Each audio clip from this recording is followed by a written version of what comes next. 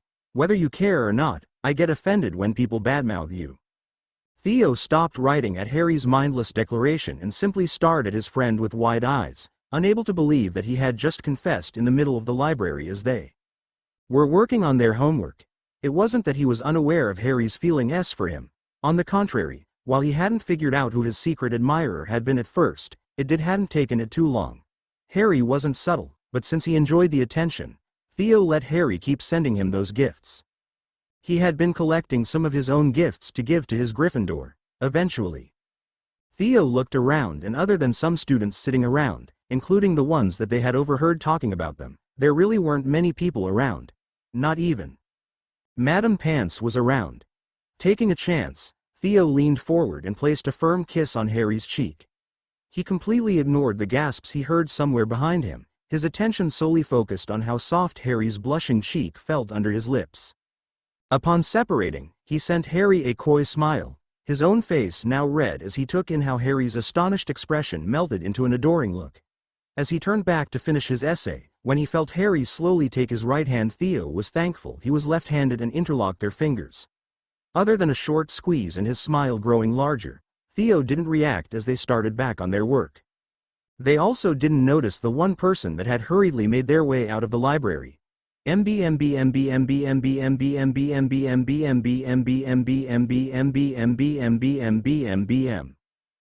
skeletons will lie in the chamber forever. Chapter end notes, and this is it for now. Saw what I told you about the sloppy work? But, never mind. I know I half-assed it, but don't worry, my dear readers, my next chapters will be much better. I also know you noticed that the last 2 chapters in particular were kinda sober, so I have updated the tags and added crack treated seriously. But worry not, because the crack is coming back with a vengeance soon enough. The whole chapter summary: Morgan and Max arrive at Hogwarts after getting distressing news. The king is just about ready to tear them apart. Sybil. Chapter notes. Hey yo, readers. How's it going for all of you? Indeed, as you can see, a new chapter is now available for you in a shorter time than the last time. This means we are almost at the end of the second year. Are you humans and excited as I?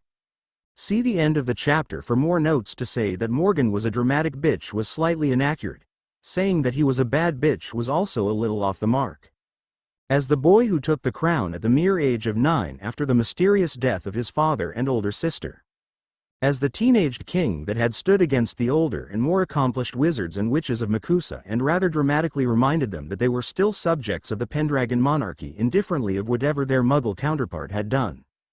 As the young emperor who had looked at every single other sovereign and heads of state of government of the magical world in the eye and told them that he was their equal, and in some cases, their better, Morgan Pendragon had had his fair share of confrontations in the eye of the public, and in every single one he had walked out with victory in hand, his dignity intact and his name in everyone's mouth.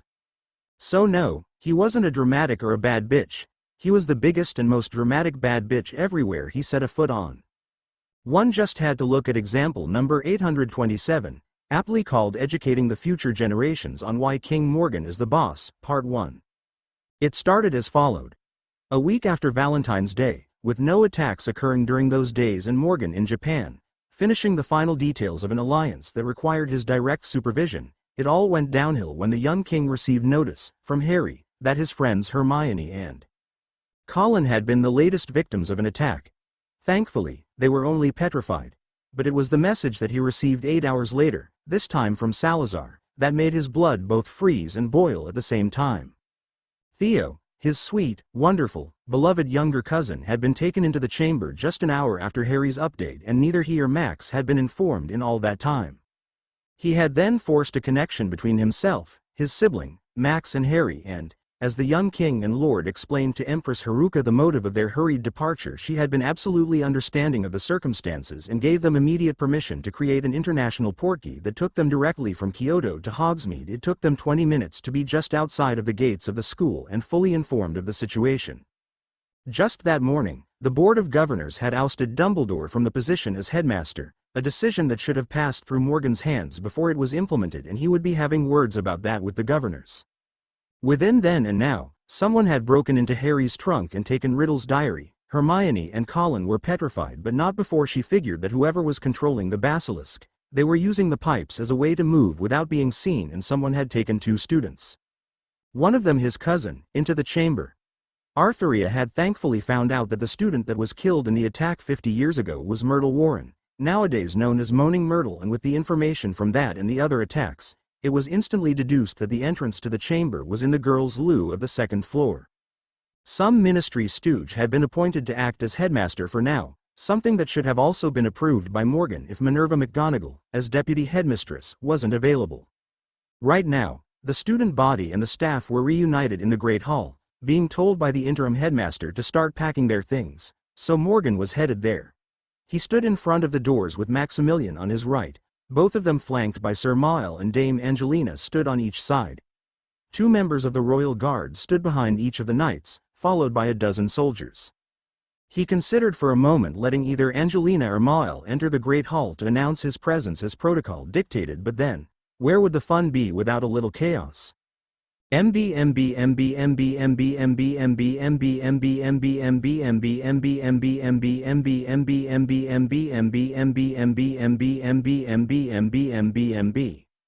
As an uniquely powerful seer with the particular characteristic of having inherited her great-great-grandmother Cassandra's curse of not being believed despite the repeated proof of her accuracy, she had told Severus that eating fish and talking during the summer would end up with him experiencing an uplifting adventure, and she had been right. Sybil had had to learn how to also understand her prophecies and visions, a talent that had eluded her until her early 20s. This naturally led her to learn how to read the situations occurring around her and, of course, the people that surrounded her. Reading and understanding people became, eventually, as easy as sitting down with a good book and some sherry. For example, Minerva McGonagall was many things. A transfiguration genius, a respected professor both locally and internationally, recipient of a respectable number of awards and nominations in many parts of the world for her achievements and dedication in her area of expertise. Right then, she was a brave heroine who was stopping a murder. By merit of her own willpower, it wasn't at all difficult for Sybil to see that despite her rather impressive stoic visage. Minerva would happily throttle that frankly annoying Runcorn man if given half the chance. Say what you will about their relationship or lack thereof, Sybil recognized that an enraged Minerva could soundly wipe the floor with almost anyone. A little further down the table, Pomona looked just as shirty as Minerva felt and just about ready to snap. Sybil wholeheartedly hoped that it wasn't the case, though, if she was being honest with herself.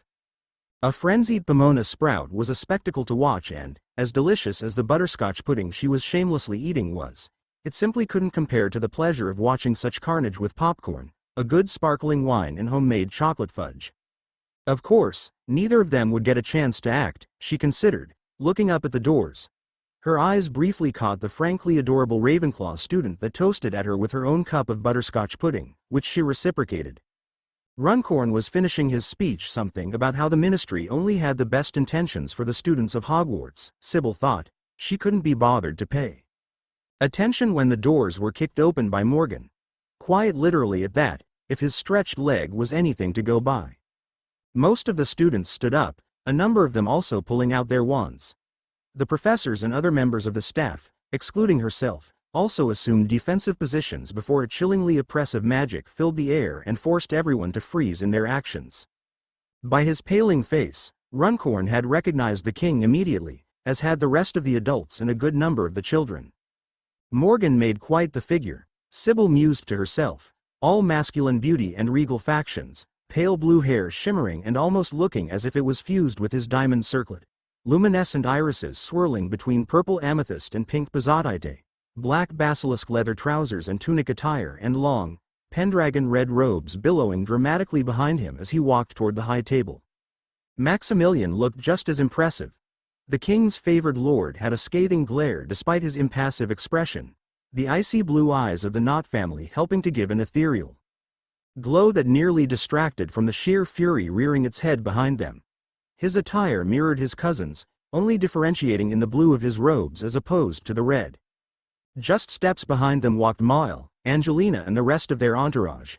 Really, Sybil, though with fondness, Morgan could be a little dramatic sometimes.